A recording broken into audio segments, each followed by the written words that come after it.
want to see also how Wikileaks has affected you personally. I mean, it seems like, and pardon me, that if this perception is probably wrong, but it seems like you lived in a kind of matrix, in an underworld, in the world of hackers, and then suddenly you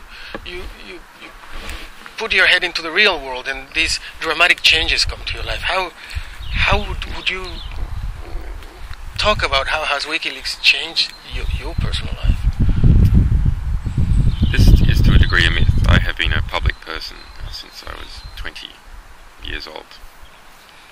In one degree or another, famous mainly only in Australia, but within a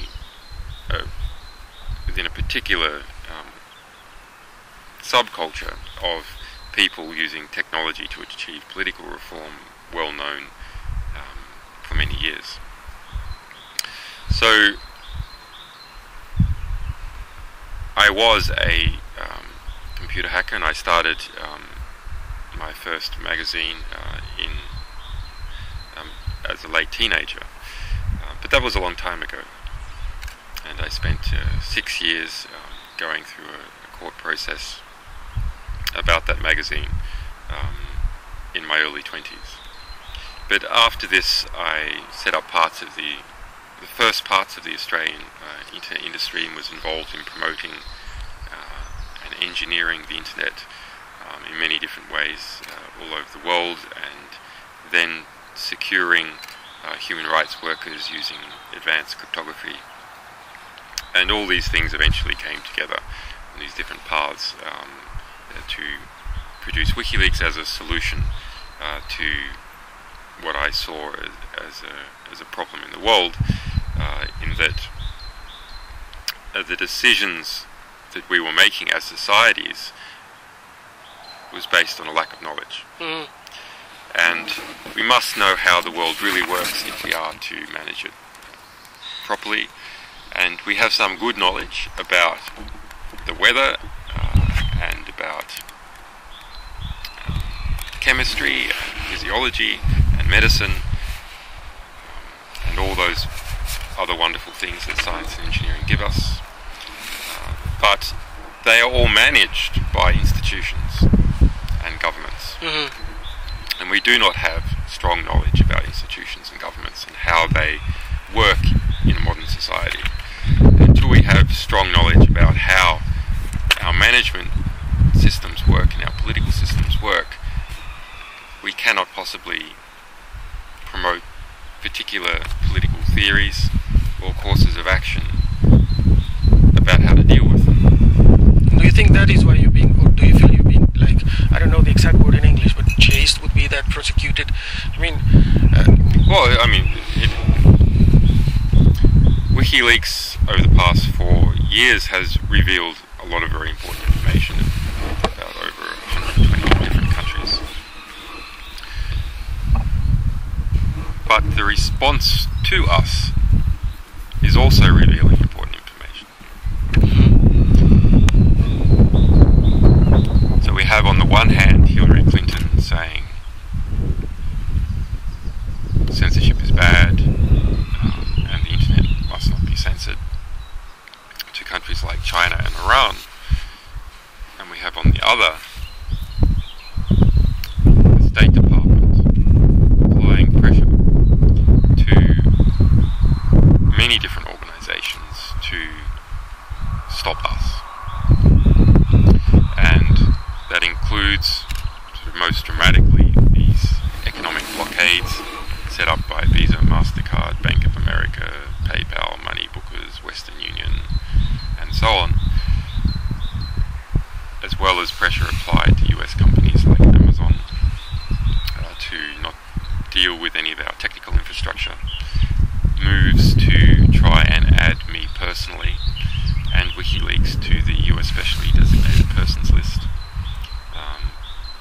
which is a similar embargo arrangement to that used on Cuba and on Al-Qaeda. Bills in the US Senate to declare us a transnational threat, to make us all enemy combatants so that we can be targeted like Al-Qaeda. And all of these things merely for publishing.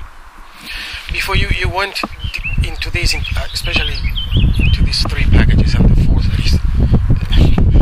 that they say is about to come. But did you see yourself in this risk? Weren't you afraid of ending up in prison like Bradley Manning did? Or I mean, yes, you have grand jury in the United States. We saw this risk very clearly. We have engaged in many different maneuvers and strategies to try and minimize the risk. But we were all aware that the value of this information exceeds the value of our own lives. I have just two more questions. And that it must be published at all costs. There was a time when the Pentagon, the State Department, US intelligence was chasing me and investigating all of us prior to the publication of the diplomatic cables, where we were not certain that we would win, where we were not certain that the information would be published eventually. Would you do it again? Of course. Yes? Yeah. Even though now that you know the risks are big? Well, the risks are big, but I mean, yes, that there is a brewing US extradition case. There is a Swedish extradition case. Our people are detained every time they go over the US border. But if we look at the risks taken by the revolutionaries in Cairo and in Egypt, and in Cairo and in Tunisia and elsewhere, actually what we are suffering from is rather minor in comparison. The other side of the coin is that you have become one of the most famous people around the world. Rolling Stones named you Rockstar of the Year. What do you think, in moral terms, that you should do with this fame that you have? It's always a privilege to have an audience, and this is something that I said before, this intense level of fame. So we are at the luxurious position now of being able to promote the material that whistleblowers are giving us as a result of our own fame as an organisation. Mm-hmm. It comes with a lot of costs. So the cost that it comes with is it's very hard to speak to anyone anymore, because every conversation is worth a risk. Every conversation is worth money. It can be spun. Every meeting that I have, people can misreport, and there's an economy and an enemy to support that.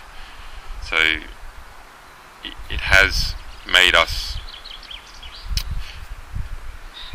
rather reclusive, which is difficult. On the other hand, it has given us a tremendous platform from which to promote our values. And from a historical perspective, how do you see your role in the world?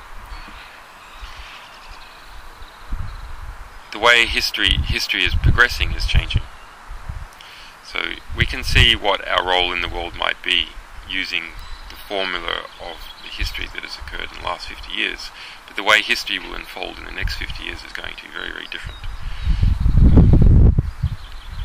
But we're very proud of our accomplishments and very proud of having stuck to our values so strongly against incredible opposition. And that is something I cannot see changing.